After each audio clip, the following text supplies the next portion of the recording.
Board of Secondary Education Manipur Bosem Amadi Council of Higher Secondary Education Manipur Kosem na Loba Chahi Sigi Class 10 Amadi 12 ke exam singda tongan ba subject ki question paper sing leak oihanbada chenaba mioy sing Punsi Chuppagi Oina Cheirak Pigadabani haina Students Union of Kanglei Park Suki General Secretary TH Tarun Kumar na phongdokre Wangkhaida laiba mahiroi lup asigi office ta pangthokiba paugi mifam amada TH Tarun Kumar na makha taraduna haukiba chahi singda hairiba exam ani asi pangthokpada question paper leak oibagi wathok kaya lekre handak tasu haukiba February ki tara taretagi haukiba class 10 ge exam asida question leak oirambadagi Manipur police ki cyber crime unit ta chenabani haiba mioi sing faduna leiribani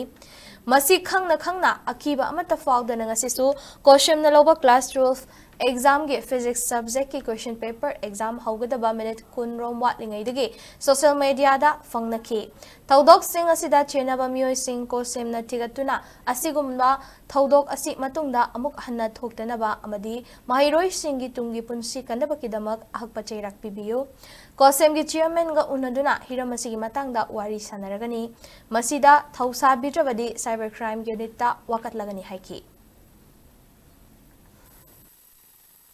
Council gi akhoi kosem ga tare kosem gi authority ga jo phamina gi ni press meet achi ek loi baga kosem gi authority ga phamina ga ni awa mo khoi gi mathak ta gi action lokhat pa akhoi na lokhat minana ba awa de kai to ba ya ge da tana ga ni ado mo gi na lokbe action aduna maira khunai da hena chauna kana ba phangoi da ba akhoi na tonga na student na ka lebak sung na cyber crime unit ta direct akhoi na report am tawjera ga ahen ba action lokhat na ba akhoi ta gani aduga masida chenari ba sing asi han da gi hena convection ama lokalaga yadi hawa mu khangalaga mairoi khuna ju kanaba mairoi singi pusi ju kanaba tung yogala ba mairoi singi damak yai phanam gi damak ta student kamai pangna tonga tonga ba khono singi se kani hari ba khono singi sida lebak miyam adi mairoi khuna na su mateng pang biu haina student ne kala maksu ki make da gi hajar